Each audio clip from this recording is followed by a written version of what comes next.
Welcome to Share.Care, an all-inclusive community sharing experience, strength, and hope to create strong, healthy, and inspiring relationships. Share.Care communities work toward every individual feeling safe, valued, and heard, free from the threat of danger, pain, or harm. Each episode, founder Damian Andrews explores the principles underpinning Share.Care and invites expert special guests to share their knowledge so you can easily reap the benefits so many others experience. You hold the choice to create your future. Let it be with strong, healthy, and inspiring relationships. Welcome to the Share.Care podcast. Our belief is that global peace starts at home. Feeling safe, valued, and heard gives you a foundation to confidently step out and make the world a happier and safer place for everyone. Because in today's world, it's in your own selfish best interest to help others. Today we have Jeeva and Solojana Sam, aka the Sams, as our special guest. The Sams are marriage mentors and authors of the book, The Unbreakable Marriage. They just celebrated their 39th anniversary of their arranged marriage and are parents of 3 children. The Sams are on a mission to save 50,000 marriages from divorce in the next 5 years. Welcome, Jeeva and Solojana. Great to be with you, Damian. Yeah, thank you. Before we get started, would you like to tell some people a bit about your background and the challenges that you've faced that have led you to do what you're doing now? Well, one of the unique things about us, which is unique in the Western world, is that we did not choose each other. Our parents brought us together, through a marriage broker. So ours is an arranged marriage, and so when you're in an arranged marriage, that means you don't really know each other all that well before you get married, and so really the first few years of your marriage essentially are an extended courtship. You still had a choice, like your parents did ask us our opinion, but we didn't date and get to know each other, fall in love, and all the kind of stuff that most people here would call a traditional marriage. But they make the decision and then they'll let us know, they check with us, and then that's right, you hardly know each other. It's a choice and the commitment with which you walk into marriage. That really makes it work. But it also has its challenges because, you're spending the first few years, getting to know each other. It's not very easy, but it works. Because we've been married for 39 years. We have seen it in our families, if it's worked for our parents, relatives. So, so you just make it work. The first few years, getting to know each other. And for me, coming from India, it was a culture shock, and new husband, new country. So new baby within the first year. And then I also lost my dad within 3 weeks after coming to Canada. So you can, if you're not prepared or not committed, you can easily give up.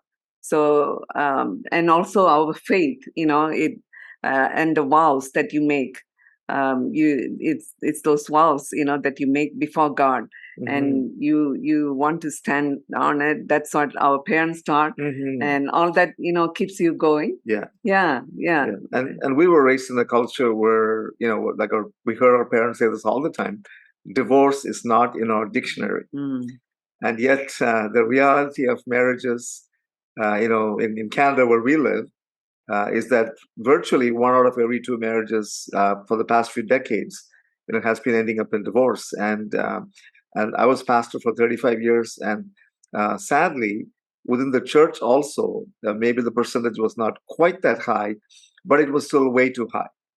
And so we kept, running into these situations, where people were facing problems in their marriage, and along the way, we had an opportunity to be on a Canadian television program, which was looking for couples, who would work through something called the Love Dare from the movie Fireproof, which came probably about 10, 12 years ago, something like that.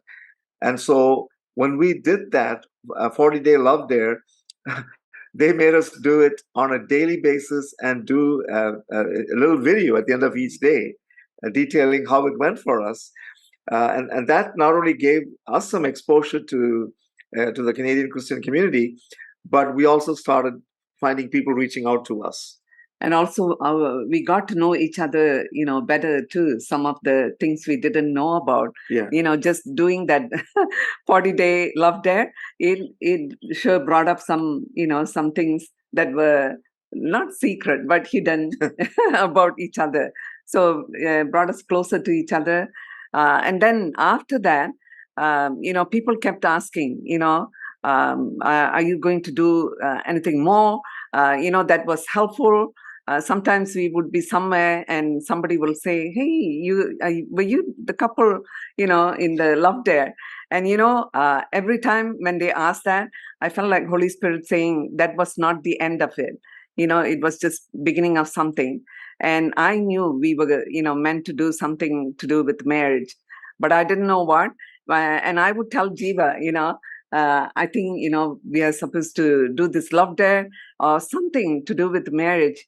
But he wasn't ready. He said, no, it's too much work and they will suck the life out of you. So those are his words. Because he knew as a pastor, it's lots of work. So I kind of, left him alone, and every so many months, I'll bring it up, but he wasn't ready. So a few years down the road. Yeah, I started mentoring some Christian people in the marketplace, high-level executives, business owners, managers, and so on. And I was basically just teaching them, how to be successful, but doing it God's way. And they were all doing really well. And then it seemed like they were all hitting a ceiling. And when we started probing why they hit the ceiling, the common denominator was that everyone was having some difficulties in their marriage. And so I knew I had to do something, but I still didn't really pull the trigger until a very short stretch. It was a few weeks when a number of men, in high-profile positions, contacted me and said, "Hey, we're running into difficulties in our marriage, and you guys, need to help us." So at that point, I couldn't say no, and so that's when the whole marriage mentorship really was born. Yeah. Wow, that's pretty amazing that you guys have come on that journey.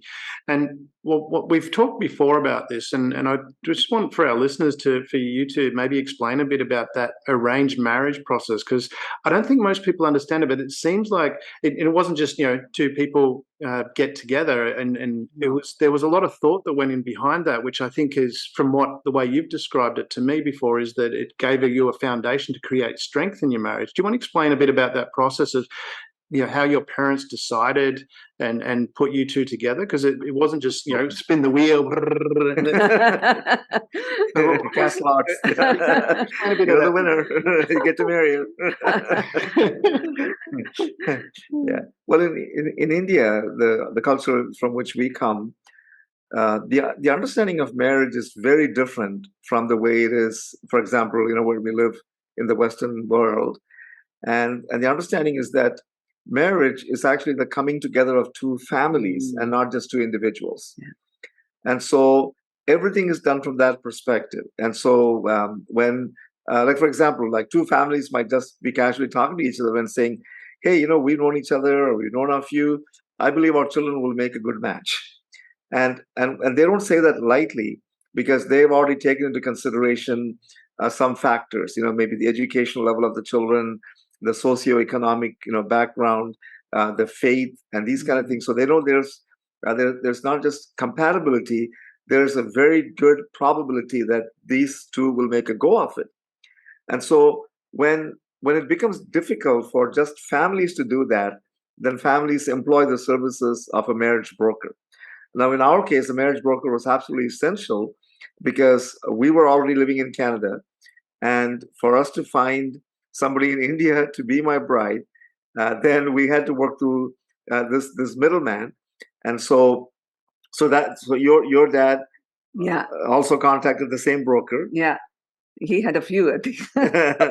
Yeah, so the broker will, or sometimes even relatives, he told some of our relatives too. So they'll have this list, what, say my dad is looking for in a husband. Like Jeeva said, all the faith background, the education, no smoking, no drinking, he was very particular about that. And then they try and match them up, and then he'll say, okay, the parents can get together. They also talk about, in those days, now too, there's dowry involved. So they talk about everything, and then when they are happy and satisfied, then they'll tell the broker or the relative, we'll go ahead, we'll meet, and then they get the children to meet. In some families, the children are not even, given a chance to meet. Yeah, so, our children don't even think they have to meet because you trust the judgment of your parents, so much that, and if that's all you know about how marriage is done, then that is the most natural thing for you. But when all you know is well, you have to meet the right person and you have to make sure that they are the right person, you got to fall in love, and so on, then the way that we went about getting married would sound, like it's, from another planet. But for us, it was very natural. Even though I had been in Canada for 7 years at that point, like I didn't think anything of finding my life partner, through an arranged marriage, and because of this kind of matching and the overall perspective that families have for marriage, arranged marriages in India, have a very high rate of success. I don't know what the rate is right now, but the divorce rate, all the time that I was growing up was always in the 2 to 4% range, which is, like extremely low. I think it's maybe gone up a little bit more in the intervening decades, but still, it's that whole attitude that, like, this is my partner for life, and we're going to find a way to make it work. And we're not going to, if things are not working out, we're not going to choose divorce as the first option. It's like this because there's no easy way out. We have to find a way to make it work. Yeah. The one other thing is our parents also kind of check the character. They check with say Jeeva's teachers or relatives or friends. Checking their personalities, the character, whatever he's looking for. Make sure he is who he is, and then just like in dating, how you find out about each other, so they go about a different way about finding about his personality. So and then we make a decision, and that's it. And in our case, like I insisted that we had to meet and talk for a while, which was a bit of a sticky point with her dad. But finally he relented and was very generous and gave us a whopping 15 minutes to get to know each other. It really sounds like the way you're talking about that, regardless of if it's an arranged marriage or not, you've gone through a process to find and almost eliminate a large portion of potential conflict in a relationship because you've done research as to knowing what you want for the marriage, or in the case, your parents have got the values and you have that strong family system in India. But for people that are not there, it's also finding what is right for you, and then making sure that the person that you are going to marry matches that, which seems to reduce potential things that you could have conflict about. Does that sound about right? Yeah. Like one of the things you say in our book is that marriage is not just about finding the right person to marry. It is about being the right person for the one you choose to marry. And that is true. Whether it's arranged marriage. Let's touch on that because let's move on to that because your book, The Unbreakable Marriage. Now I've read the book and it's quite an amazing book, and I find it amazing from the perspective of you take a whole different approach to how you look at the marriage. And the first thing that stood out was at the very beginning of the book. It says you have no marriage problems. You are two individuals with your own problems coupled together in a marriage. Now that's a fundamentally different approach. Can you want to explain about how that came to be? Yeah. Well, like a part of it came from my experience as a pastor. because I had a little bit of training in counseling. And so when couples would come to me and say, you know what, like we're having great difficulty resolving conflict. So my mind immediately thinks about how can I help this couple resolve conflict? And so, I pull out a pattern, that I know will work. So I give them this 10 steps to resolving couple conflict that somebody else developed. And I didn't develop it, but I found it. And it's like, okay, let me walk you through this and you try this and it'll work. Well, so they're very, very happy. And so I get this great glowing report. Hey, Pastor, so thank you so much for giving us that pattern. It's working. And about 3 months later, they come knocking on the door and they say, well, we had a really big blowout last week. I said, what do you mean you had a big blowout? I gave you a pattern for resolving couple conflict. Well, we actually didn't even get to the pattern. We never even thought about it. We didn't have the will to get to the pattern. And I'm thinking, oh, there's something else at work here. What is it? And of course, and in those days, I didn't have that kind of revelation of what it might be. But as I kept, moving along in the ministry and getting exposed to different models, of helping people address problems and so on, I began to realize that the reason that they were not able to resolve the conflict had nothing to do with this marriage problem called conflict, among the couple. It really had something to do with what they brought into the marriage. They because everybody, like, let's face it, all of us come into, by the time we come into a marriage, we have already, been exposed to a lot in our lives.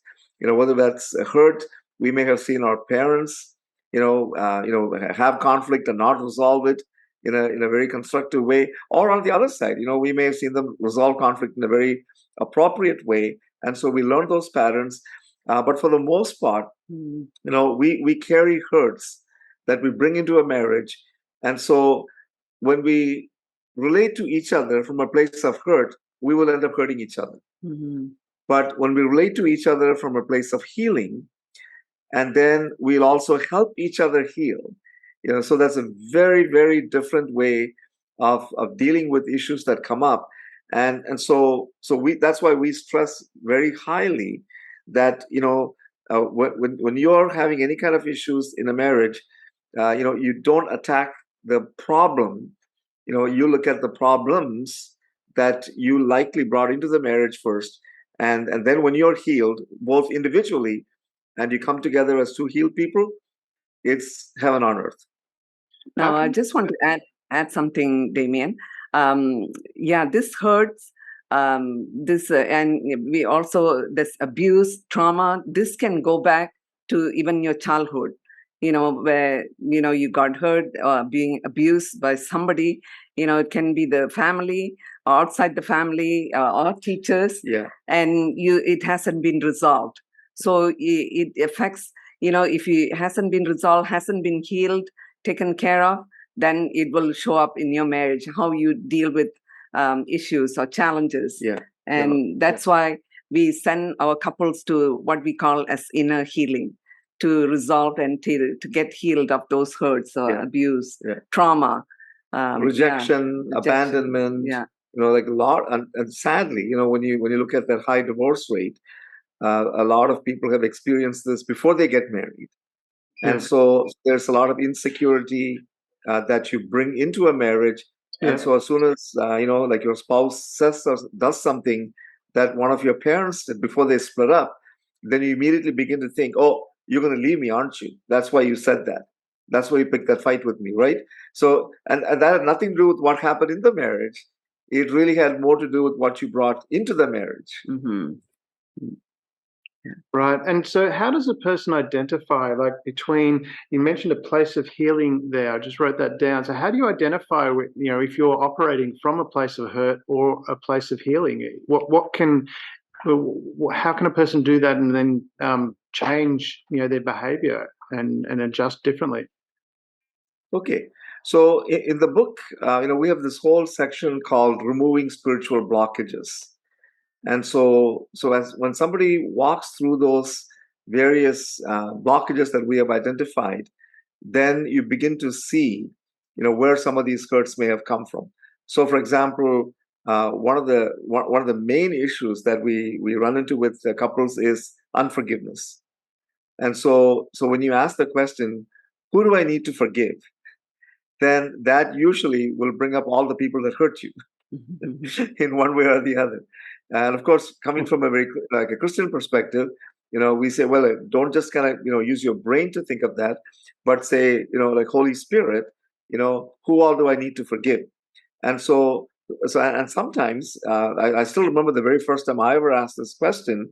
I had a few names come to mind, but then the more I actually kept on asking that, the more I began to get more and more names. And sometimes I would think of names that I'm like, gee, I haven't thought about that person for such a long time, and yet they had hurt me in some way or the other. I still remember one time getting the picture of my grade 7 science teacher. And I'm thinking, I haven't thought about it. He's been dead and gone for a long time. But then I remembered how one day he made a comment about something that I had drawn in front of the whole class, and it embarrassed me. And so I was like really, really upset. But because he was my teacher, I couldn't get back at him and say anything more, because that'd be totally disrespectful, in that culture. And so for me, all of a sudden, I developed this fear of being embarrassed by someone. So whenever somebody said something that even remotely would lead to embarrassment, I would get really mad. So that's the way I was responding. So that's what we mean by identifying those hurts, and then we also have a specialized process, right? Yes, we for some deeper wounds, deeper hurts, we send our couples to trained. I wouldn't say therapists, train inner healing, people as like Sozo. I don't know if you've heard of it. So they, we send them to this trained couples or trained people, and they will, with the help of the Holy Spirit, they will identify some of the hurts going back to childhood. So you're working hand in hand with the Holy Spirit to identify, what is causing, what are these hurts or trauma or abuse, whatever it is, that hasn't been healed. It is Holy Spirit that highlights, those things. And then, they'll give them some prayers or lead them through some prayers of forgiveness to get healed of those wounds. And there are times when we find that somebody has to really go through some deep therapy because the wounds run so deep that and like we both have gone through therapy ourselves, and we're ashamed of it because we needed that to get that greater measure of healing. And so as Solojana said, she used the word trauma a few times. Whenever there's trauma involved, the wounds reside very deep.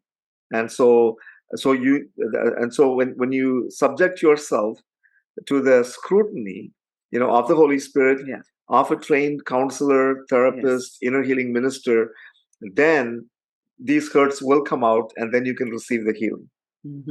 Wow, yeah, and that really relates to one of Cher's key principles is responsibility, that you're responsible for your own actions, and you talk about this forgiveness, and you mention in your book there's a whole chapter on forgiving yourself.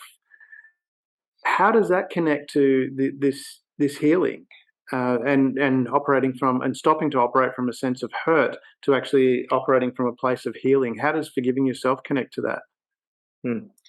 Well, one of the things that holds people back, and even when I was talking about mentoring those Christians in the marketplace, one of the things that I find really holds people back from succeeding is guilt. And so there are times when we found that like you have asked for forgiveness from God, from the other person, and you're still not at peace with yourself. And so when you're facing any kind of situation like that, that quite often was an indication that you actually have not forgiven yourself. And if you haven't forgiven yourself, like I'll give you a classic example, is where like you were involved in an accident and you were at fault, and somebody else got hurt. And so okay, God, I'm sorry, I caused that accident. I know God's forgiven me. I may even have had a chance to reach out to the person that got hurt, but there's still this thing about, well, like I can't believe I did that. I can't believe I was so careless. I can't believe I had too much to drink. Whatever the case may be. So you keep on beating yourself up. And so even though at a certain level, you have done all the work of forgiveness, you still haven't forgiven yourself. So it's simply a matter of saying, I choose to forgive myself for what I did. Like, you're not in some way whitewashing that away or saying, well, I can somehow justify it. No, I choose to forgive myself because I did blow it. But I choose also not to beat myself up about it, over and over again. And so when you do that, and you now add the forgiving of yourself to the other two levels of forgiveness we mentioned, there's a holistic healing that takes place, and that helps you to move forward, in your marriage. And lots of people find it very difficult to forgive themselves. They easily forgive others, but forgiving themselves, like Jeeva said, because of the guilt, the shame, or regret, whatever it is. Yeah. So they, find it difficult, but we tell them to just, push through and just forgive. And it just brings up whole, like a deeper inner healing when you do that. Wow. Yeah. And that really connects again to one of our principles, is knowing yourself as well. So knowing that, you are doing that to yourself. Because like you say, a lot of people do forgive others very easily, and they're very giving in that regard, but they're not giving to themselves. Is there any tips people can take away to say, well, how do we, they might be very good at forgiving others and being kind to others, but being kind to themselves? Well, and I guess maybe that touches on your chapter about gratitude. Does that connect to that, where you being kind to yourself, forgiving yourself? Does gratitude relate to that, and in a person finding a way forward through that? Well, gratitude, is really one of the most powerful things that you can do, because gratitude, I find, is often a great antidote, to a lot of the other things that we deal with. The number one thing always is anxiety. So whenever somebody's anxious, if they would just focus on what they're grateful for, that gratitude can actually overwhelm the anxiety. And so one of the things that you can do when you're, feeling guilty about something is, to be grateful that you have been forgiven. Like even to take that, what you have done, but to frame it in the language of gratitude, will make a difference. And so, like, one of the things we tell people is, like, even after you've forgiven yourself, you will often hear this voice of accusation, inside of you. But you did do that. Like, what do you mean? And that type of thing. And so you have to reinforce that role. You know what? Yes, I did that, but I'm so thankful that I have been forgiven, and I've been able to forgive myself.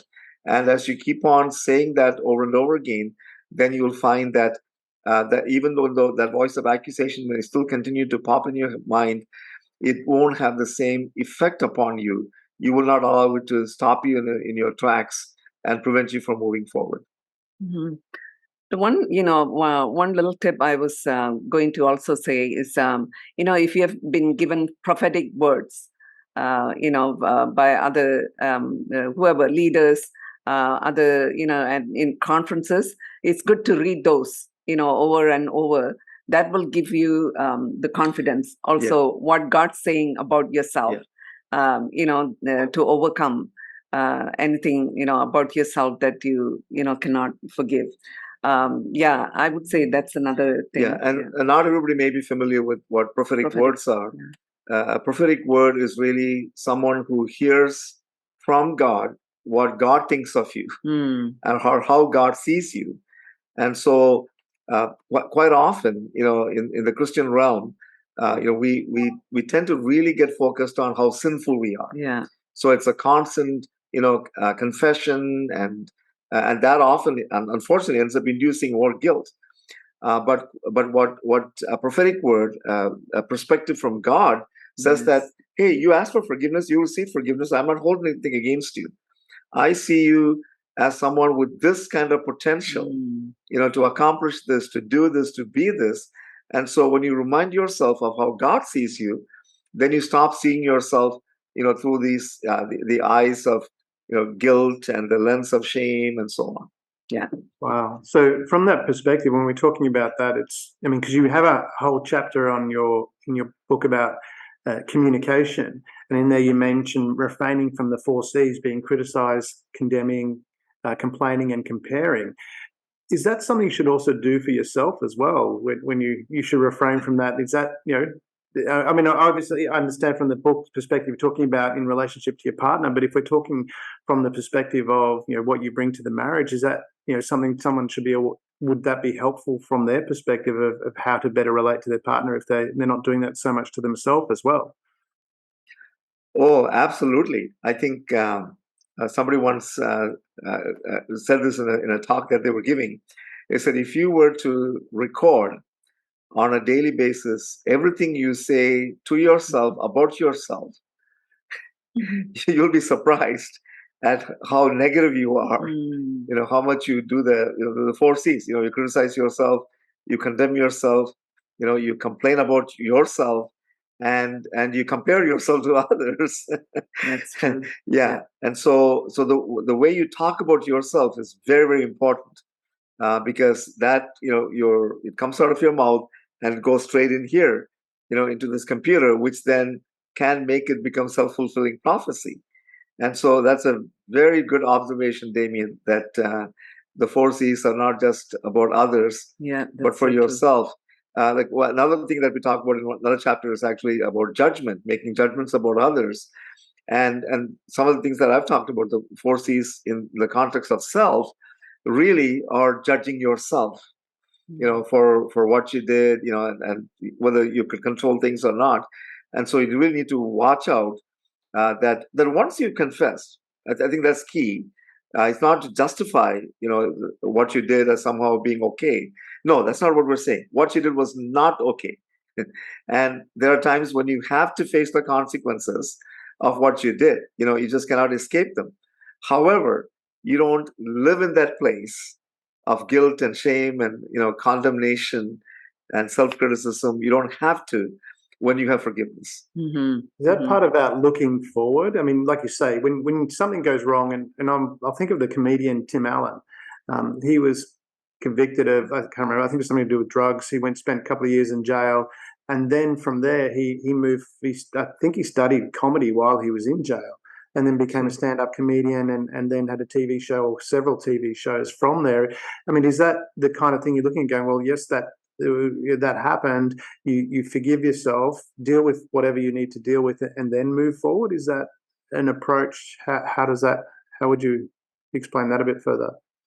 Like, from that self-forgiveness you mentioned about moving, is it a case of switching your focus and stop looking at the back and then reliving it and going, I shouldn't have done that, and feeling that guilt and going, well, okay, I'm now forgiving myself. I've if there's punishment involved, I've accepted that punishment. I've completed the punishment. Now I need to look forward. Is that what we're talking about from self-forgiveness? Yeah, I think what happens, Damien, is when you forgive yourself, those things that you looked at yourself as condemning, the unforgiveness, or all those, or whatever has happened to bring self-condemnation, it will be, the sting will not be that bad anymore. It becomes lighter, and you think of yourself a little bit better. So from that place, you can then move on. This is where, I think you need the help of somebody else to kind of guide you. Just like, we are mentors and help these couples. Then from then on, you can learn some new patterns, some new ways of looking at life or looking at yourself. And then you can move on further. And also those prophetic words, again, they will come helpful to. Yeah, the other thing that I just remembered is that one of the things we teach in the book, in the first big block that we call Shifting the Spiritual Atmosphere, the last one, number 10, is declarations. And so, which is essentially, what you say about yourself. And again, we picked a passage from the Bible that is often actually read at weddings, from 1 Corinthians 13, 4-8. Love is patient, love is kind, it keeps no record of wrongs, all those kind of things. And there are actually 15 characteristics of love in that passage. And so one of the things we teach couples to do is to take that word love is and substitute with I am. I am patient, I'm kind. I do not keep a record of wrongs. And when you say those words about yourself, you'll feel like a phony in the beginning because there's a voice that says, that's not true. We all know how, you keep like a long record of all the wrongs that your spouse has done to you or somebody else did to you. But the more you make the declaration about yourself, because again, that's how God sees you, then you eventually end up becoming that person, that, like, for example, when I first started saying I'm patient, Solojana will tell you that, would have been very close to being, like being accused of perjury. And so, because she knew that patience was not my top virtue. But eventually, with time, even I noticed that I've become a lot more patient, than I used to be. And so it's a bit of it's an ongoing process, by the way. This whole thing about self-condemnation, you don't just overcome it one day by making some declarations. Process. It's something that you have to keep on reminding yourself of who you really are. Like one of the distinctions that we need to make is between fact and truth. So the fact may be that you messed up, but the truth is you're forgiven. The fact is maybe that that you have an addiction, but the truth is that you are actually free.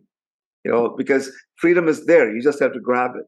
And so you keep on declaring the truth, and after a while, you don't pay quite as much attention to the facts because you are now becoming the truth that you were declaring that you are. Yeah, and also in the midst of all of this, God still loves you. You just have to believe that and tell yourself, God still loves you. He created you. And there is a testimony, before, without going through all these challenges or whatever happened in your life, there's no testimony. So if you go through it and you overcome it and, be a testimony to God, that's the best. Yeah. That's an interesting point too, because I'd like to touch on that as well. Because one of Cher's principles is find your source of strength, and obviously you both have a very strong Christian background. How much has that played in your ability to? Because we haven't touched on in here. You have told me about some of the difficulties you had in your marriage. There was some issues with some finances, if I remember correctly, and there was, like you say, Jeeva, you weren't always the most patient person, from what I understand. So you guys, when we talk about marriage, it's not like a case that everything was a smooth road for you, because there was some debt that you had to deal with, and then you had to work through together. That having that source of strength, is obviously you had come from a very strong Christian faith. How much did that play in helping your marriage and strengthening your marriage when you're going through those difficult times? Oh, everything. Yeah. Without the faith, we would have gone at things in a very, very different way. Yeah, right? For sure. Yeah. Those are the times when you remember the vows you made before God. It's not just between the two of us.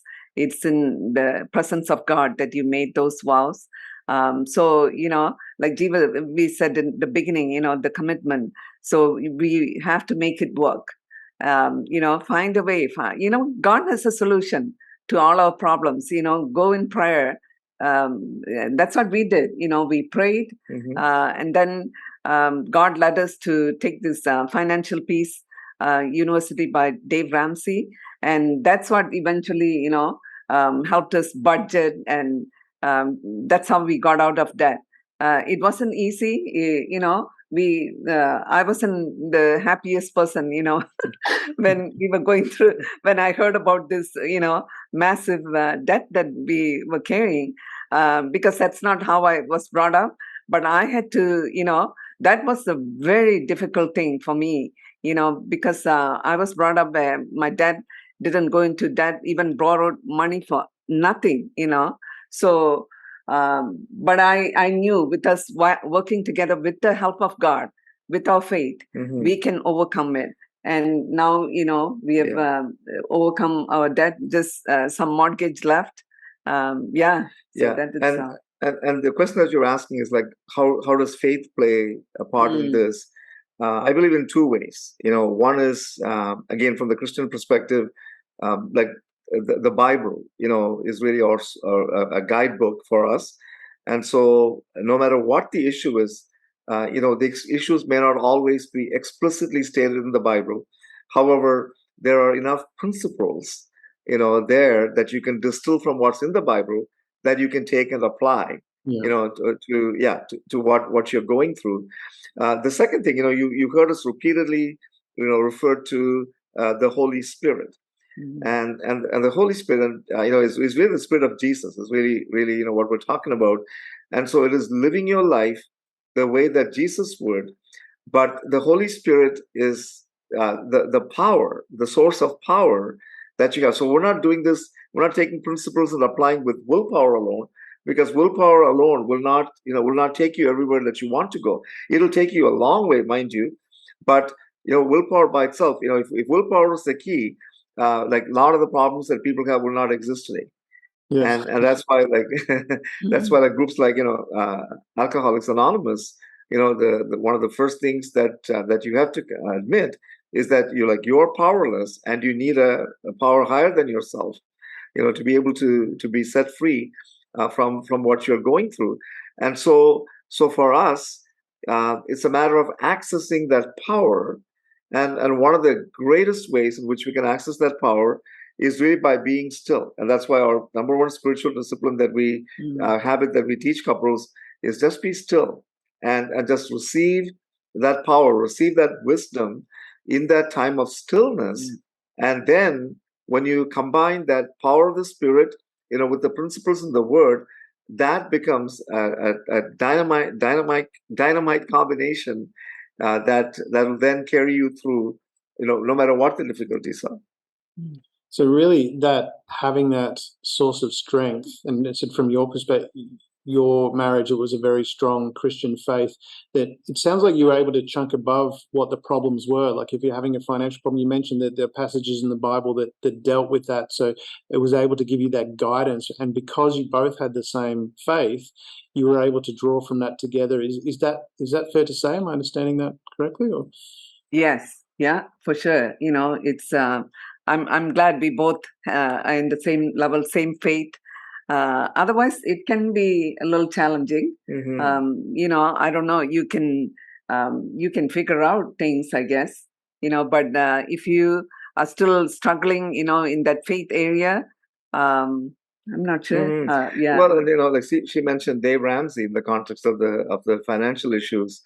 And again, one of the I think one of the great benefits and blessings of being a Christian and being connected to a faith community, the church, as we call it with the capital C. So it's not just your little church, but the church, worldwide, globally, is that there are people like, in this case, like Dave Ramsey is obviously a specialist in finances.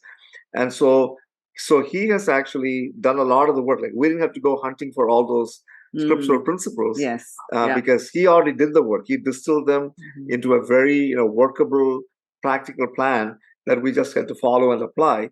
And just as what we're doing now, for people who are having issues with their marriages, is like everything that we have in our mentorship is stuff that we have picked, like from the Bible.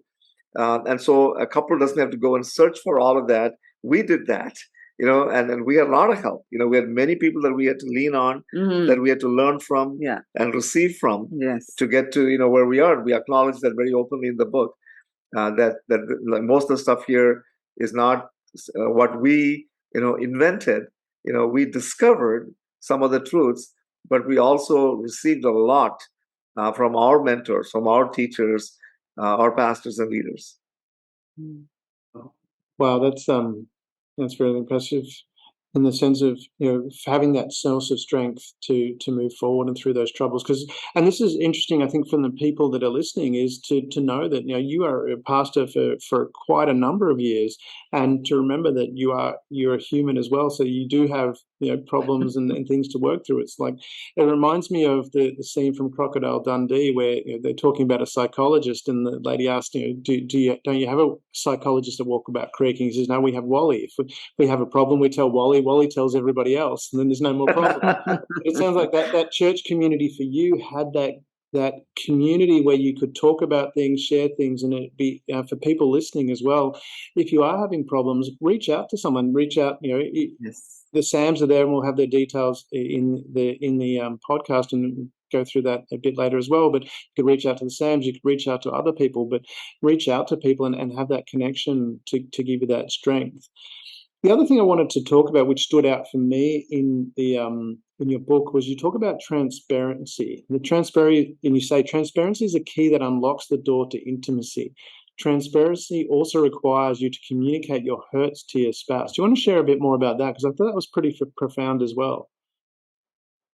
Yeah, and it's really interesting you picked on that, because that was probably the greatest issue that we faced, in our marriage, with some of the struggles that we had, and honestly, for the most part, it was me. Like, I'm the one that was not being transparent.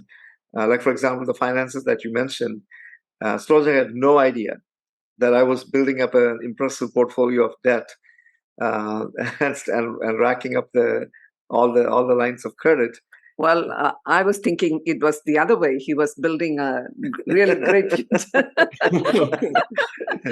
Anyways, I'm just joking. But the fact of the matter was, and I think it was partly cultural. Like, one of the unspoken messages that I grew up with is, like, don't burden your wife, with all these things. You find a way to, to get through them and solve them, and then you can tell her afterwards how you did it. Well, in my case, when you're using credit cards to pay credit cards off, then you eventually it'll get you into trouble. And so that's what happened to me. So this was back in the days when we had these things called landlines, telephones, and the household had just one phone. Yes. And so she had to end up fielding some of those calls when I was out of the house. And so at that point, I couldn't hide anything. Things had to come out in the open. And so here's one of the things that we understood from that experience, and the other experience that we talk about in the book very openly is, on the sexual side as well, some of the lack of transparency that was on my part. What that actually does, it really is a huge barrier to intimacy. And so, for example, and this again, Damien, goes back to what we started out at the outset, and that is about the marriage problems versus the problems that you bring into a marriage. And so a couple comes to us and says, like, we haven't had sex in 2 years. Like, we just can't be intimate at all. Like, she doesn't have any interest. He's too tired. Like, all this kind of stuff. But those are just the presenting symptoms. When we start digging deep, what we discover is that there's a barrier between them, and the barrier almost always has to do with the lack of transparency about something. That's something that is not out in the open. And so, because if you're always communicating openly with each other, even about the hurts. Yes. Yeah. So for example, why do I believe that it's important for us to communicate our hurts to each other? Well, in the first place, it gives our spouse an appreciation of what we're going through, or where we came from, where the hurt came from. And so quite often we find, like, when we're working with a couple, all of a sudden they discover some of the hurts that their spouse had gone through that they had no idea. And they may have been married for 10 years, 20 years, 30 years or longer. And all of a sudden it's like, oh my goodness, you grew up like that, And so all of a sudden you get an appreciation. But then the second important reason why it is good to be transparent about what you might consider negative things, because then you can both work together at resolving it and help each other heal from those hurts. Like, one of the things, like, Solojana is actually very, very creative. So once I eventually came clean, about the whole financial mess, then, she's like, well, why don't we do this? Why don't we start paying this off first, and so on. Now we're a team. We're both working on it together, with total knowledge of, the ugly mess. But now we have hope because we are both in on the solution together. Yeah. And I was also going to add, Damien, the more you hide, then you're giving enemy the room. Satan loves it. He wants you to hide things so that, they don't get resolved. And your relationship with God too, it hinders your relationship with God because you're always, hiding. So it's a negative. It's not good. Like I said, it's more room for the enemy to work in your hearts and take you deeper into the dark. Then, coming when you're transparent, when you're bringing things out into the open, then God can, work with you to heal, and also, working with your spouse to get the healing that you need. Yeah. Mm-hmm. Fantastic. All right, we're running out of time now, but can I get you to share 3 key principles that our listeners could focus on to help strengthen their marriage? And I'm putting you on the spot there. I haven't prepped you for this question, so I'll give you a couple of thinking moments but could you be able to share 3 key things that you think that couples could focus on to strengthen their marriage? Yeah, the first thing I thought of, because of our faith, having God as the center of your marriage always, praying together, all those, the 10 principles that we teach them, getting into the Word. And praying together is a very important thing, if you're married. So coming into agreement about things, bringing things to the open, that's when, things come out. And God answers your prayers. We had so many things, so many prayers answered because we came into agreement, and having that God as your center is key. Yeah. The first thing I would say. Yeah. And one thing that flows out of that is learn to forgive each other very quickly. And I believe if there's one area where we've both made great strides along the way in our marriage, is that we forgive each other quickly. Like, a lot of people will forgive each other, but quite often you take your time doing it. And so one of the important lessons we learned, which we also mentioned in the book, is that initially you forgive each other without actually talking to each other and telling each other that you forgive them. It's just between, it's something that happens between you and God. I choose to forgive. So before I ever initiate any kind of reconciliation, I come with a heart where there is no unforgiveness. I have already forgiven. And so now I don't have to, all of a sudden, I'm not acting out of the hurt. I'm coming from a forgiven place of forgiveness, rather. And so I just had to focus on resolving the issue that was between us and not having to lash out, because I have not forgiven. Mm-hmm. Yeah. The other important thing, I think, Damien, is making time for each other, like date nights and or even, you don't have to spend too much time or too much money, just pick something on Netflix. I was thinking, make some popcorn and, enjoy time together. Making time for each other, I think, is key also. As a woman, I need to know that I am the number one person in Jeeva's life. And nobody else, not an actress or somebody else. So, and same thing with the guys too, I'm sure, you feel that way. So when I know, it gives me that security. And I would do anything for him, when you have that satisfaction, that feeling. Yeah, we often say that if couples learn to forgive each other very quickly, and make sure that they always make that their spouse not in words, but by in words and in action, that they're the number one person in their life, we'd be out of business. Like, nobody would need us. Nobody would need counselors. Fantastic. And in that same vein, know each other's love language. There are 5 love languages. People can Google and find out. Know each other's love language. For me, quality time. So for Jeeva, words of affirmation, acts of service. So once I knew that, I made sure I gave him lots of words of affirmation. Not lots, whenever possible. I had to work at it. Because quality time is mine. So I had to work at it to make sure he. And so for Solojana, quality time meant not just watching a movie together, but also not texting in between. Putting the phone down, is that what you're saying? Don't sit there and on social media. I've seen that before. I know what the story is like. Let me just, no, you go put that phone away. When we have quality time means, just you and me, nothing else, not even your phone. And so these are some things we've learned, because that's how she experiences love. And so know what you need to say or do that makes your spouse experience love. They know that you love them. Yes. And and then you'll be like even couples who are at the point of giving up on their marriage often come to us and say, but we still love each other. Yes, true. But there's a spot they say, but I don't feel that love. And quite often it could be as simple as learning how your spouse experiences love. So speak their love language as well. Yeah. So that was point number 7 for the 3 that you asked.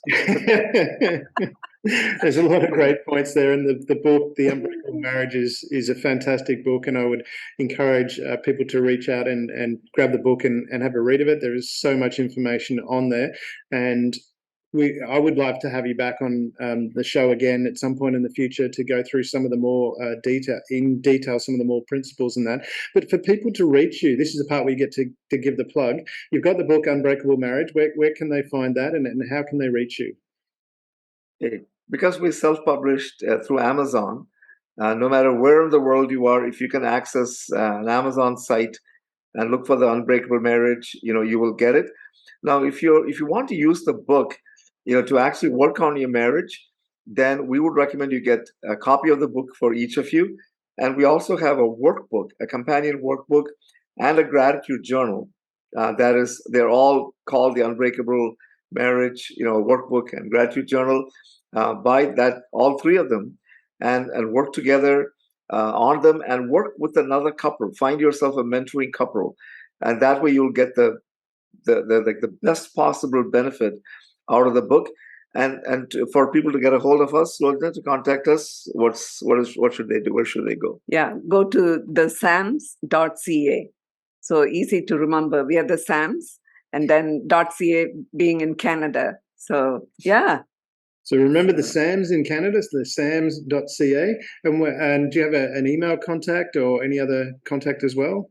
Yeah, you can actually reach us at theunbreakablemarriage@gmail.com. So again, the name of our book at gmail.com. And when you go to our website, we actually right now have an offer where we will give you a free consultation. Normally, if you came to us outside of this, you'd be paying $500 for that consultation.